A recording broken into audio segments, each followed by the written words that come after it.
So I've been playing with the idea in my head about making this side bed more of a permanent border as opposed to just like, oh, annual rich every year.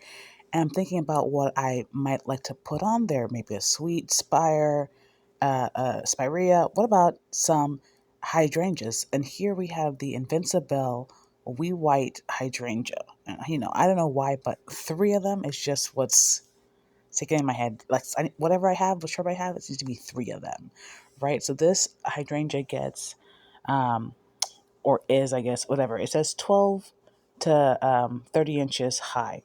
It's kind of small. Now, this side, my idea for this room, shall we call it, is that I want it to be semi-enclosed, but not like so enclosed where I'm just blocked completely from the other garden on the other side of the drive, right? Like I don't want to feel cut off. I want to also be able to see things. So 30 inches is a nice height, especially if I'm sitting down, but it's also maybe like a bit small, I'm thinking, right? And so in terms of like height, I think something between, no taller than 5 feet would be ideal. All right. And I'm a fan of white flowers on green shrubs. If we're talking about borders, like green borders, give me a white flower. I could be moved to do, a floral, but I just feel like white is a bit more neutral as opposed to like pink every year here on out. And so my idea is okay, you know, while I still would like an evergreen, I'm open to either keeping it with perennials and or annuals. So next up, let's look at perennials. And well, it's not a native. I would prefer native, obviously. But if we're talking about white flowers, and I'm looking on the Proven Winners website. What about this hibiscus, right? And so this thing is massive, right? Its width is 6 to 10. It's listed width on the Proven Winners website. It's 6 to 10 feet, height 8 to 12 feet. So already way past what I just said about max of 5. But I can always keep it trim if I wanted to, right? And so that could be a solution to the height issue. It's just me actively keeping it short. And I know I want to say at least in the wild, but my experience passing lots of houses that have Rose of Sharon is that they're generally very prolific. So that may be a positive and negative. The positive in all this is that with its, I guess, mature size, it's going to get so large. I would really just have to invest in one plant from the onset, right? Not having to get three separate shrubs like I might with a hydrangea or a different type of shrub, right? So that's something to consider.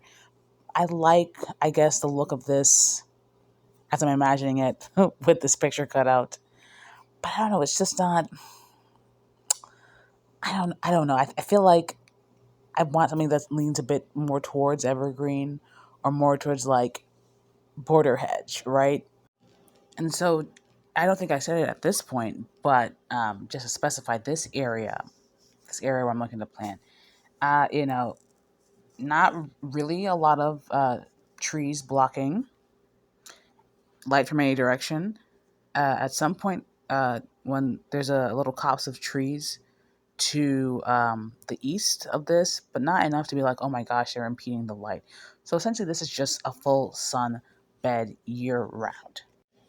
And so I'm looking when I'm searching using the filter on Proven Winners, the filters on Proven Winners website. I'm looking for something that's heat tolerant and ideally also drought tolerant. That's not necessarily a necessity, especially if I'm going to be actively in this area more this year, but that's ideal. Secondly, if I am deciding, okay, maybe not a shrub and maybe not a perennial and maybe an annual, we can go as high as I want to, right? Especially if it's going to be something that flows in the wind real nice, right? And while last year I was actively looking for some pink mully grass, I'm generally not looking for grasses, right?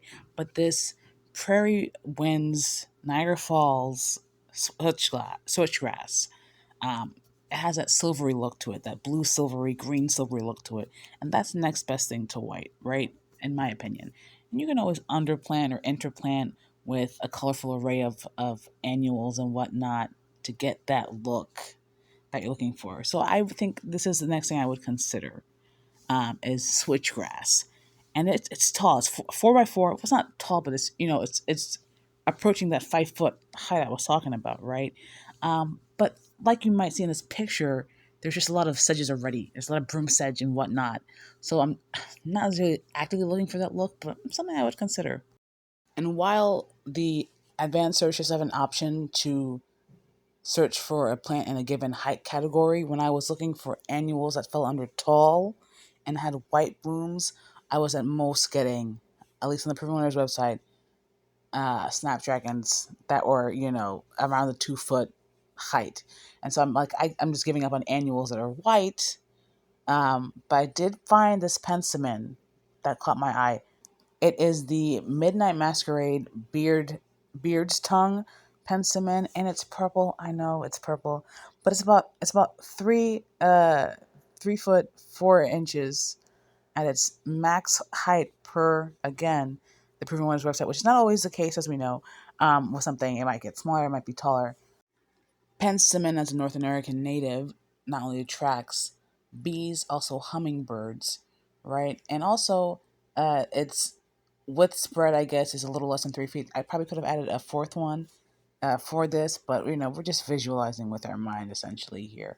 Also, the perennials here, we're talking mature height. We're not talking about if I were to plant it this season, what height is it going to be? Maybe the Rose of Sharon would get relatively tall, right? And depending on what size the hydrangeas come at, that's something too, right? But everything would be relatively small this year anyway. Um, and so anyway, I like this little light purple. It kind of matches the color scheme on the other side of the road in the other garden, which is more like pastelly colors, soft cottagey colors. It's the idea of the other garden and thus far. So it kind of matches this lavender esque color, but also it's not. Maybe I want a bit more solid things, and so I'm not necessarily sure that this exercise has really solidified anything for me. Maybe it solidified that maybe I need to consider being more flexible and looking for um, bloom color. Maybe I can't be so stuck on white, right? Also, white in my mind sounds nice, but in reality, is it the color I should go with? Maybe I should go with like a darker bluish purple type color. Maybe I should be a bit more open to other things and not so rigid. I really need to look at the height. I do just like the idea of being able to look over into the other bed and not having to look through plants, right? So I think I'm pretty dead set on the height. I think the easiest, simpler thing to do would just be to this year maybe focus on adding some perennials and then interplanting with a mix of annuals, right? I don't know how I feel about the idea of the switch grasses for sure, for sure. I think I like the idea of the height and the screening it might provide, but I'm worried it might be, a bit much. I don't know, these are things for me to muse on. Anyway, thanks for watching. Goodbye.